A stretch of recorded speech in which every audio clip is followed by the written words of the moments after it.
My son called me from the airport, whispering, "Mom, your daughter-in-law is in our house, but I just saw her boarding a flight to France." My youngest son, a pilot, called me. "Mom, something strange is happening. My sister-in-law is at the house." "Yes, she is," I replied. "She's in the shower." His voice dropped to a whisper. "That's impossible. I have her passport in my hands. She just boarded my flight to France." At that very moment, I heard footsteps behind me. I'm glad you're home. If you're watching this video, please like, subscribe to the channel, and tell me in the comments where you're watching my story of revenge from. I want to know how far it has reached. That morning started like any other. I was rushing to do the dishes after breakfast. My oldest son, Stephen, had left for work early, leaving the house quiet. His son, my grandson Matthew, that clever little rascal of 7, had already been picked up by the school bus. And Araceli, my daughter-in-law, Stephen's wife, had just gone upstairs. Her soft voice floated down to me. "Mom, I'm going to take a quick shower." "Okay." I nodded, smiling. I had barely put away the last plate when the landline rang. I dried my hands on my apron and hurried to answer. The cheerful, youthful voice of my youngest son, Ivan, filled the line. "Mom, I just wanted to say hi. I had some free time during a layover at the airport." Hearing his voice felt like a warm hug. Ivan is my pride and joy, a young co-pilot who's always on the move, living out the childhood dream he had of conquering the skies. I smiled and asked him a few questions about his flight, about how he was doing. He laughed heartily and said everything was great, that work was going smoothly. But suddenly, his tone changed, as if he were hesitant to say something. "Hey Mom, something really weird happened. My sister-in-law is at the house." I was puzzled. I looked toward the stairs where I could still hear the water running in the bathroom. "Of course she is, honey. Araceli is upstairs taking a shower," I replied, completely certain. She had talked to me less than 10 minutes ago, wearing that white blouse she always wore around the house. But on the other end of the line, Ivan was silent for a long while. I could hear his breathing. Then his voice became very serious,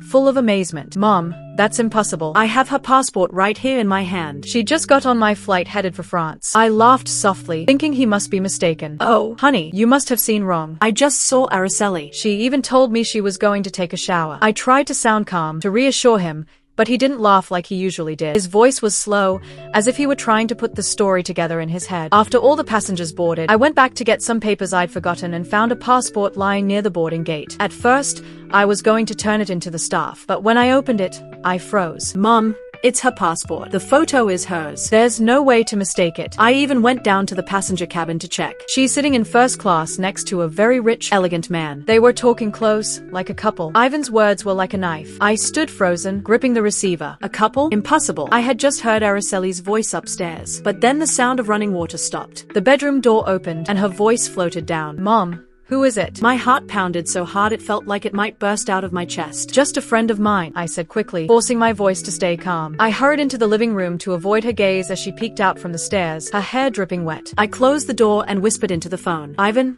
I just heard her. She's here. She just finished showering. Are you sure you didn't make a mistake?" On the other side, Ivan fell silent again. Then his voice came back, harsher this time. "Mom, it's impossible. I'm looking right at her. She's on this plane." I was speechless. My hands shook so badly I almost dropped the receiver. The living room felt suffocating, though the sun was shining brightly outside. I collapsed onto the couch, trying to breathe. My chest felt heavy with one terrifying question. If Araceli was here, then who was the woman on the flight? And if the woman on the flight was Araceli, then who was in my house? The rest of the day became a blur. Her casual chatter, her trip to the market, her smile that seemed just a little too perfect. And slowly, piece by piece, I began writing down everything. Every change of mood. Every time she used a different hand to write. Every time she came back from the market with a different blouse, a different voice, a different aura. I filled pages of an old notebook with notes. Each line felt like carving my doubts into stone. By the time I called Carol, my dearest friend, I was shaking. "Carol, are you free this afternoon? Let's meet at the coffee shop on the corner. I need to talk." Her warm voice came through instantly. "Stella, I knew something was wrong. Wait for me. I'm on my way." I felt a small wave of relief, but deep down, I knew something much darker was only beginning. "Look, I wrote it all down here." My voice trembled as I slid the notebook across the table. "I don't know if I'm imagining things, but I can't be a fool anymore." Carol flipped through the pages, frowning as she read my shaky handwriting slowly. "You've noticed everything, Stella," she said at last, a voice serious. "Every time she leaves and comes back, it's like she's another person. What do you think it is?" I gripped my coffee cup, shaking my head. "I don't know, Carol. I just know I'm scared. Scared that Araceli is hiding something. Scared that if I dig any deeper, my whole family will fall apart. But I can't stop. I have to know the truth. For Stephen. For Matthew." Carol set her cup down and leaned closer, her eyes steady.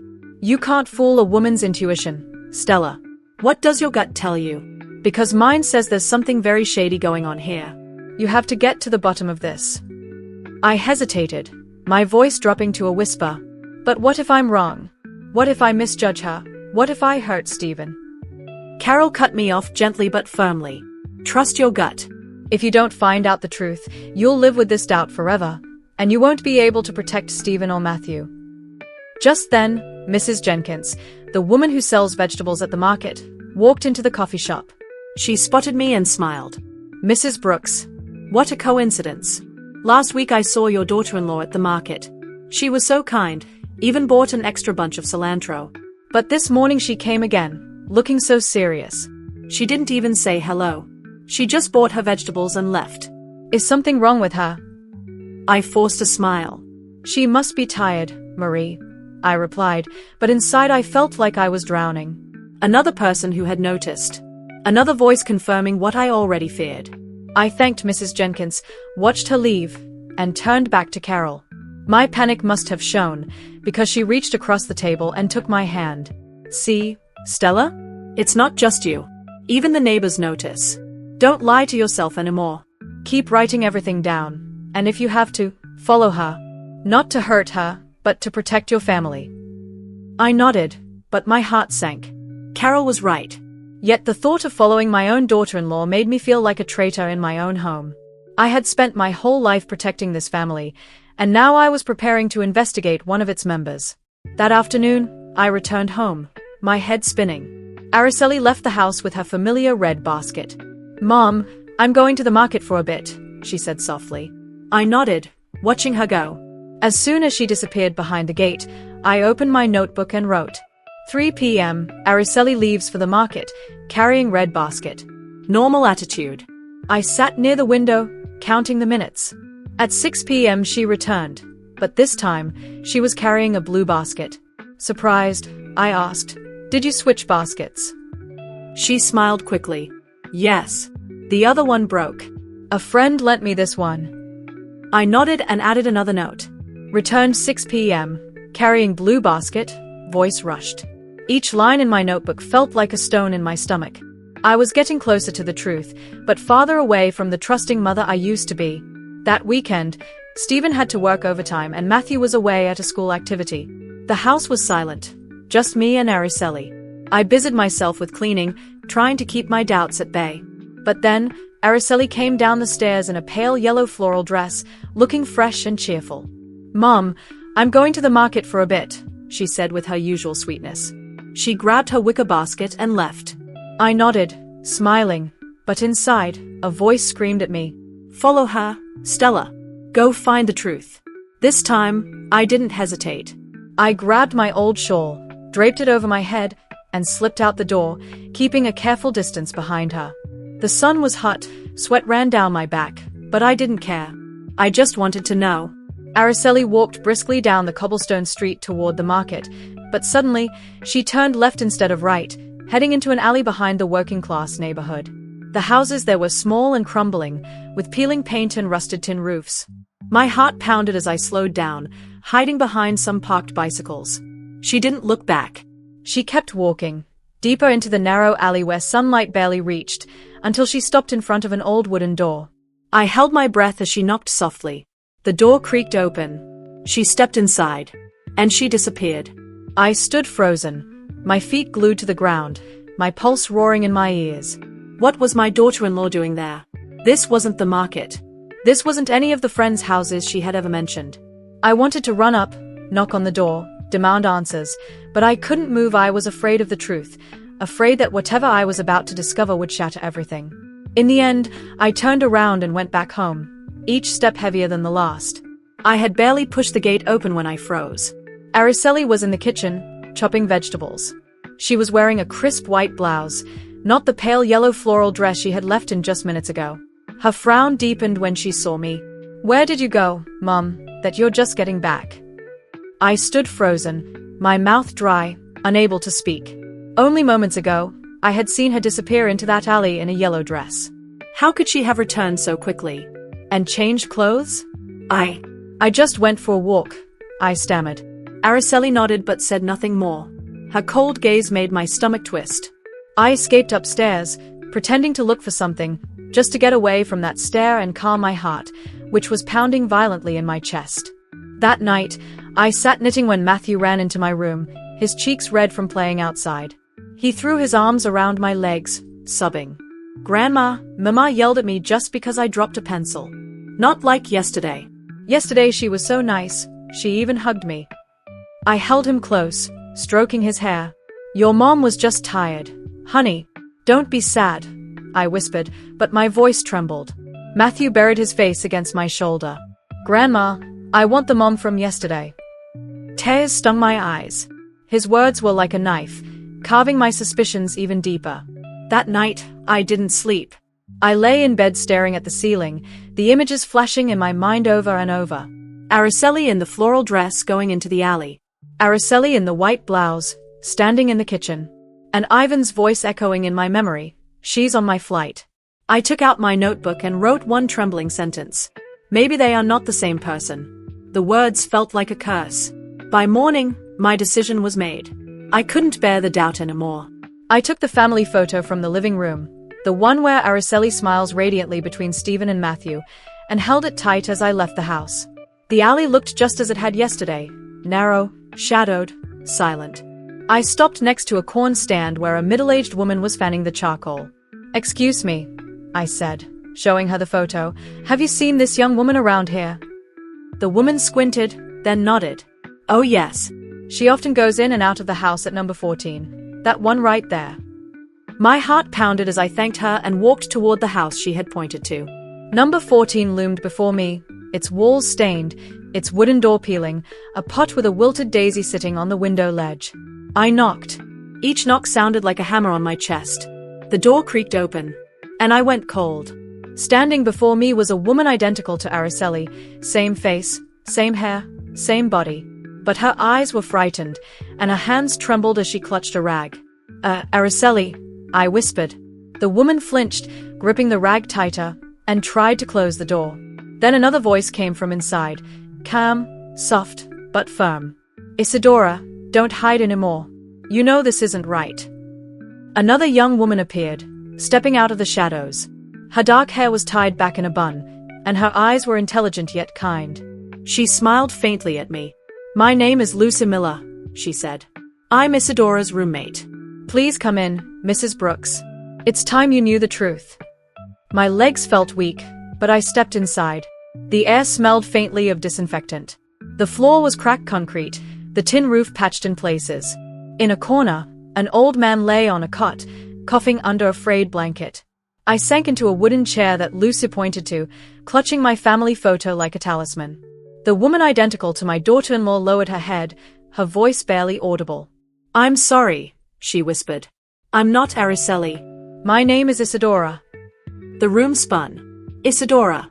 The name was unfamiliar, but that face, was the same one I had seen at my kitchen table. I clasped my hands together, forcing my voice to stay steady. "Explain to me why you look exactly like my daughter-in-law, and why you have been coming to my house." Isadora's eyes filled with guilt, but she didn't speak. Instead, Lucy poured a glass of water from a plastic jug and set it in front of her before turning to me. "Isadora is very poor, Mrs. Brooks," she said gently. "Her adoptive parents are very ill, especially the gentleman lying over there. A few years ago, Isadora met Araceli by chance at the market. They looked like two peas in a pod," Lucy explained. "And Araceli took advantage of that. She proposed that Isadora pretend to be her, to replace her for a few hours whenever she needed to." Isadora's head was bowed, her knuckles white from gripping the rag. "I didn't want to," she whispered. "But Araceli paid me well, and my family needed the money for medicine." I stared at her, my voice sharp with disbelief. Replace her for what? Why would Araceli need someone to pretend to be her? Isadora looked up, her eyes brimming with tears. "I don't know everything." She would just tell me, "Stay in the house for a few hours. Go to the market. Take care of the boy." Then she'd give me the money, so much money. Enough to buy my parents' medicine. I didn't dare to ask for more. Her head dropped again, and tears spilled down her cheeks. I felt my chest tighten. Suddenly, every strange detail from the last few months made sense. The handwriting that sometimes changed, the personality that shifted from sweet to cold, the voice that was gentle one day and sharp the next. It was like a puzzle snapping into place, a picture I had refused to see until now. Lucy's expression turned grave. I don't know if this helps, but once I saw Araceli with a very elegant man. His name is Charles Thompson. I heard it at the cafe where they met. They were calling each other honey. Very affectionate. Beside her, Isadora nodded faintly. That day, she told me to wait outside in the car, she added. I didn't understand what was happening. The name Charles Thompson hit me like a blade to the heart. Ivan's words came back to me. She's sitting in first class next to a rich man. The small room spun. My hands trembled so badly that I knocked over the glass of water. Lucy rushed to clean it up, but I just shook my head. She's deceiving my family, I whispered, my throat closing. Isadora broke down completely, sobbing. I'm so sorry. I didn't want to hurt anyone. I just wanted to save my parents. I looked at this young woman, the face identical to my daughter-in-law, but the expression so full of pain and regret, and I couldn't even get angry. She wasn't the mastermind. She was just another pawn in Araceli's game. Everything inside me seemed to collapse. I stood, forcing my voice to stay steady. Isadora, do you know where Araceli is right now? Do you know what she does when she sends you here? Isadora shook her head, still crying. No, she never told me. She just paid me. Lucy placed a comforting hand on her shoulder, then turned to me. Mrs. Brooks, I know this is painful. But please understand, Isadora is also a victim. She did what she had to do to keep her parents alive. I looked around the tiny house, at the cracked walls, at the frail old man coughing on the cot. I understood her desperation, but understanding didn't erase the sting of betrayal. I clenched my fists, fighting back tears. I don't blame you, Isadora. But I need to know the truth. I need to protect my son and my grandson. I turned to Lucy. Thank you for telling me what you could. I'll be back. I stepped outside. The blinding sun hit me, but I felt cold, as if all the warmth had drained from my body. The next morning, I returned to the alley, that narrow, shadowed place that had become an obsession in my mind. The walls were still stained, the wooden door still peeling, the wilted daisy still drooping on the window ledge. I gripped the family photo in my hand like an amulet and knocked on the door of number 14, my heart hammering. Each knock felt heavier than the last. This time, I wasn't just asking questions. I was demanding answers. This time, Isadora didn't seem so scared. She opened the door with a shy but calmer look and invited me in. Mrs. Brooks, I was expecting you. Please, come in. The house was still small, still carrying that sharp smell of disinfectant and the weak cough of the man on the cot. I sat in the old wooden chair and looked at Isadora. She wore a simple blouse, her hair tied in a loose bun. She looked tired, but no longer frightened. I took a deep breath and said in a low voice, Isadora, I want to meet your adoptive mom. I need to understand all of this better.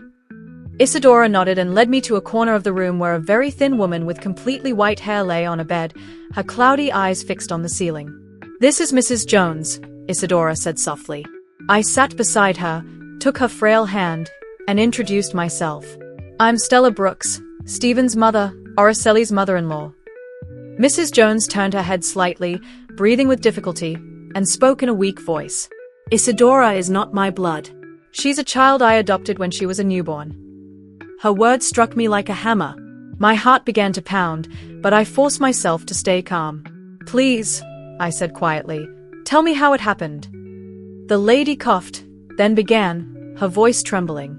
Many years ago, I was a nurse in a small-town hospital. A very poor family had twins. They were so poor they couldn't keep both. The mother was crying. She said she could only keep one, the other they were going to abandon. My heart broke. I couldn't let them do it. So I adopted her. That's Isadora. She stopped, coughed again, then looked at Isadora with a love that pierced the room. I raised her as if she were my own. But I know she's always wanted to find her real parents. I have nothing to give her but my love, and this house.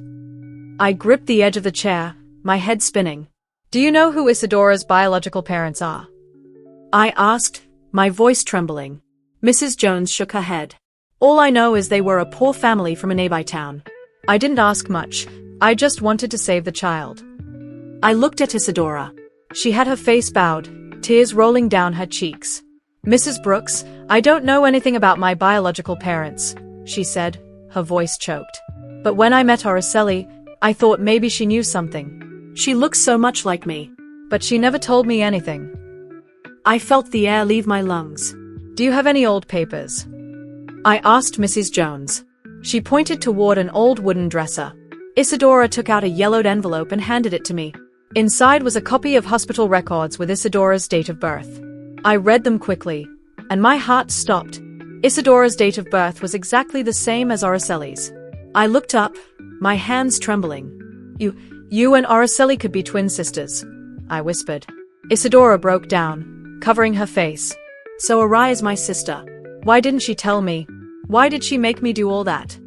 I remembered the days when Araceli would come to my house, radiant and confident, as if she had been born to be the perfect wife and mother.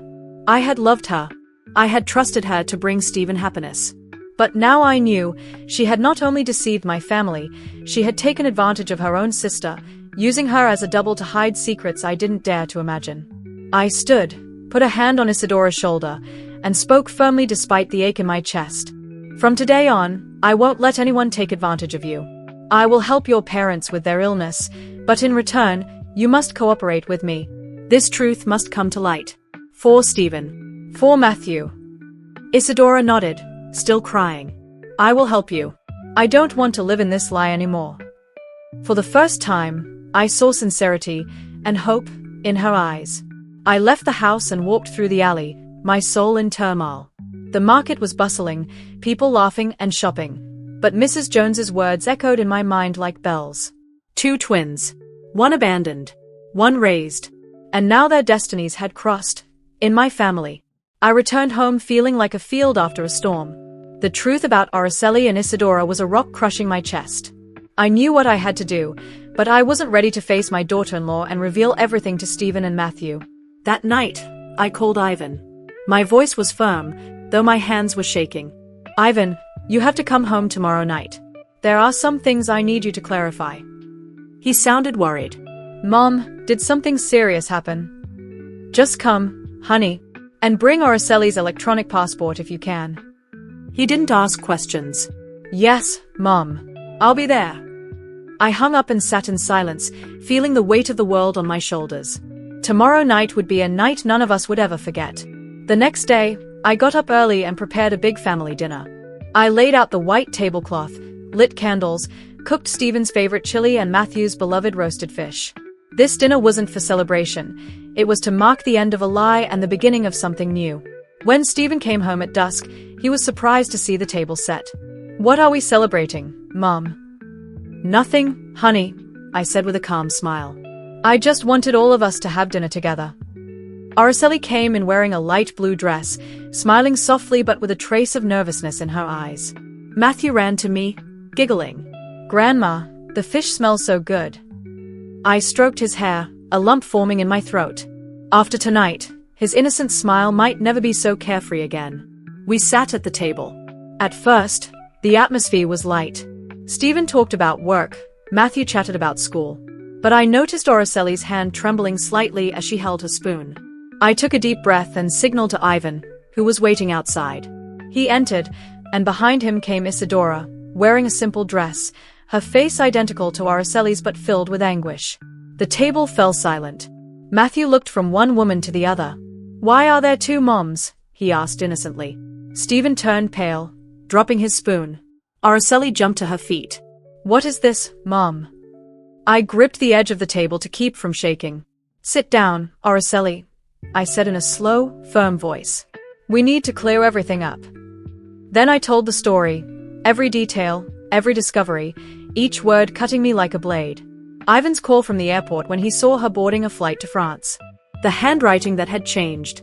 Her shifting moods, sweet one day, sour the next.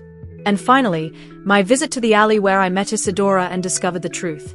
You and Isadora are twin sisters, I said, staring straight into her eyes. You used her to hide the truth. Now tell us what that truth is.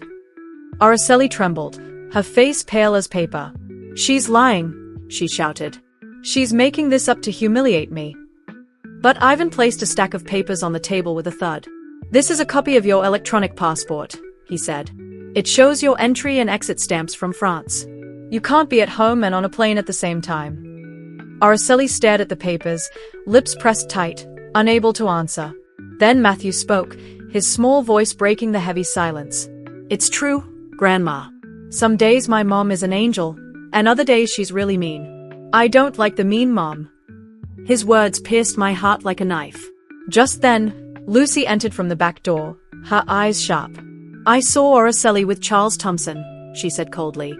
They were calling each other honey.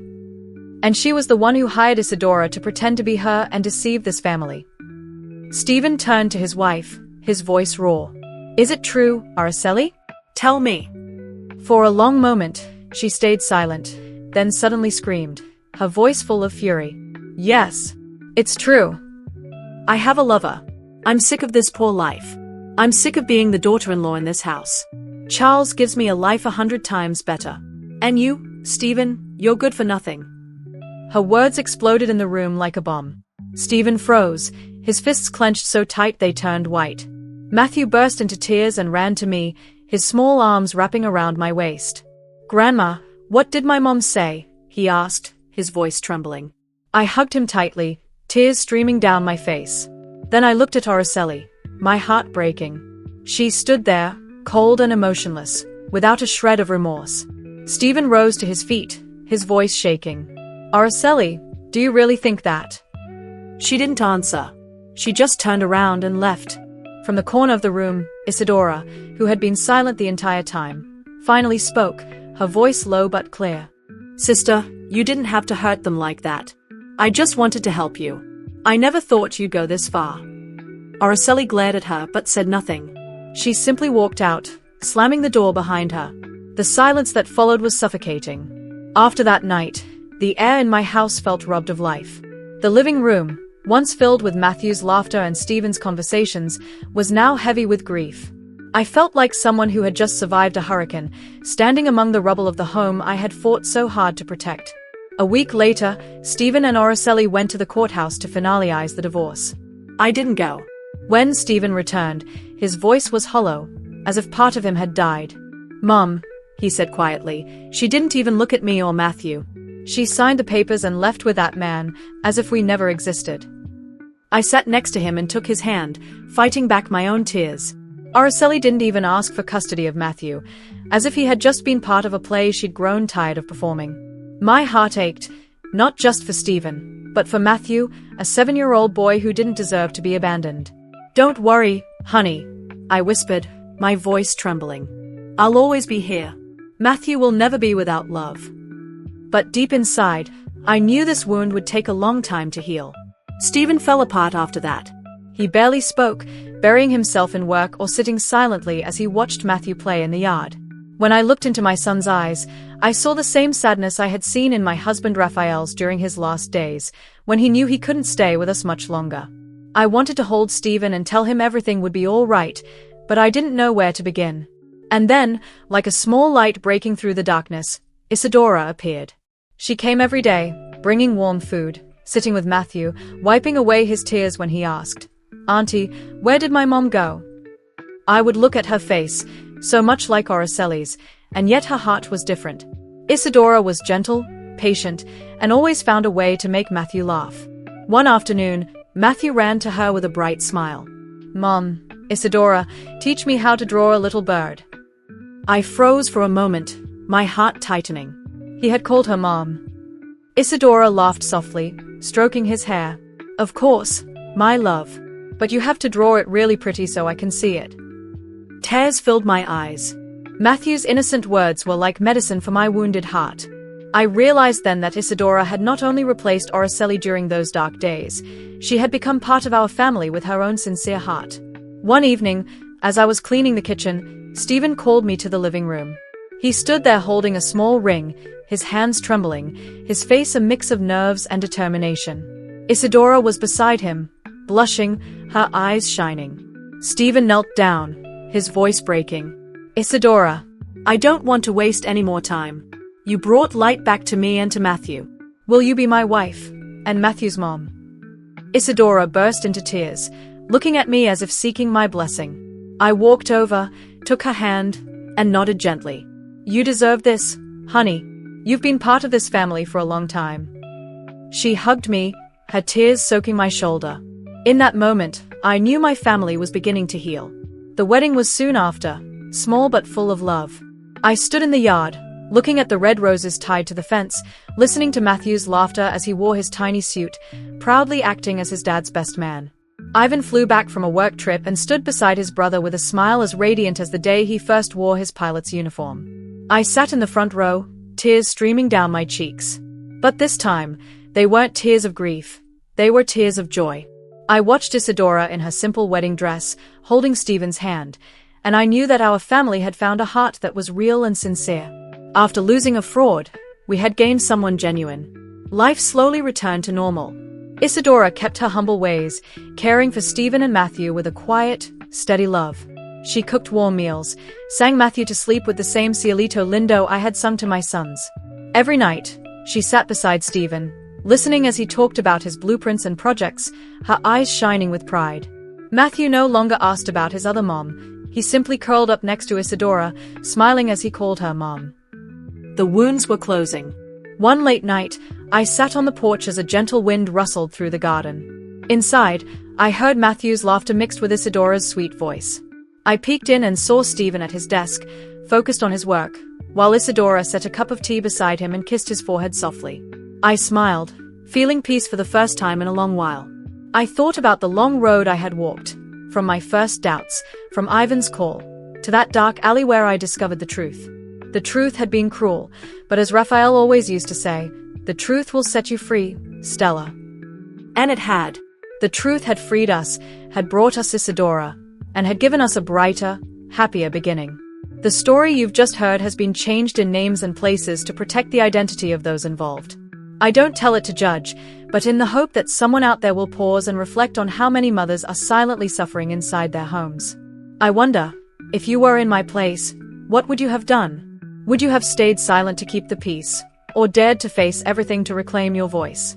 Every story is like a candle that can light the way for someone else. May God bless you, and may courage always lead you toward better days.